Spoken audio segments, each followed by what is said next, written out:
Good morning, students. Welcome to P.N.AMERSEY e-learning classes. In our previous video, we have studied about the spinning from cotton yarn. Now we are going to study 3.5 yarn to fabric. Dear students, there are many ways by which fabrics are made from yarns. The two main processes are weaving and knitting. First one is given to you. The process of arranging two sets of yarns together to make fabric is called weaving. In activity 2, you might have studied that a fabric is made up of two sets of yarns arranged together. Let us try to weave some paper strips. Here, some activity is given to you in figure 3.12. What is that activity?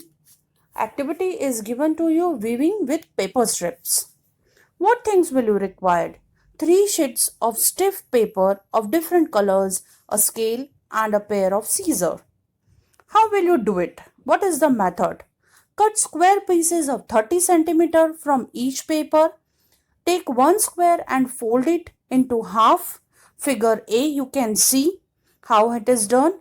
Draw a light pencil line across the end opposite to the fold, about 1 inch from the edge. Make a series of cuts 1 inch apart from the folded edge to this line. You can see in figure B how it has been done. Cut strips of paper 1 inch apart from the other colored square papers. You can see in the figure C.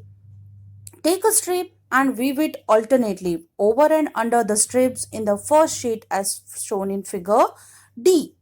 Then weave the remaining strips one by one through the cuts in the sheet of figure paper E. We obtain this pattern after weaving all the strips as shown. Observe. What can you observe? We get a woven mat which is similar to the woven fabric. In the same ways, two sets of yarns are woven to make a fabric. The yarns are much thinner than the paper strip. In figure 3.12, we have seen weaving with paper strips, the process that is known as weaving. Now, dear children, the process of arranging two sets of yarns together to make a fabric is called weaving, that is in definition. The process of weaving is done on a loom also. Weaving means that has been done on a small scale by using a hand looms.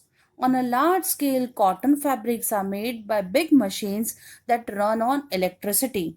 These machines are called power looms. To understand this, you can see a pic in your textbook figure 3.13. Now, our second yarn to fabric is knitting. In knitting, a single yarn is used to make a piece of fabric. Dear children, have you noticed how sweaters are knitted? In knitting, a single yarn is used to make a piece of fabric. Have you ever pulled the yarn from a torn pair of socks? What happens? A single yarn gets pulled out continuously as the fabric gets unraveled. Socks and many other clothing items are made of knitted fabrics. Knitting is done by hand and also by machines. Weaving and knitting are used for making different kinds of fabrics. These fabrics are used for a variety of cloth items. History of clothing. Material. Have you ever wondered what materials people used in ancient times for clothes? It appears that in those times people used the bark and big leaves of trees or animal skins and furs to cover themselves. After that, people began to settle in agricultural communities. They learned to weave twigs and grass into mats and baskets. Vines, animal fleece, or hair were twisted together into long strands. These were woven into fabrics.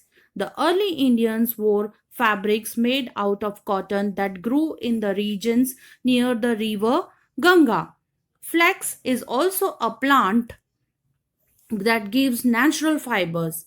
In ancient Egypt, cotton as well as flax were cultivated near the river Nile. and were used for making fabrics. In those days, stitching was not known. People simply draped the fabrics around different parts of their body. Many different ways of draping fabrics were used. With the invention of the sewing needle, people started stitching fabrics to make cloths.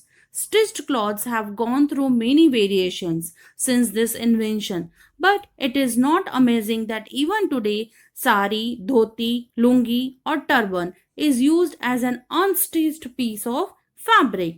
Just as there is a large variety in the food eaten all over our country, a large variety exists also in fabrics and clothing items.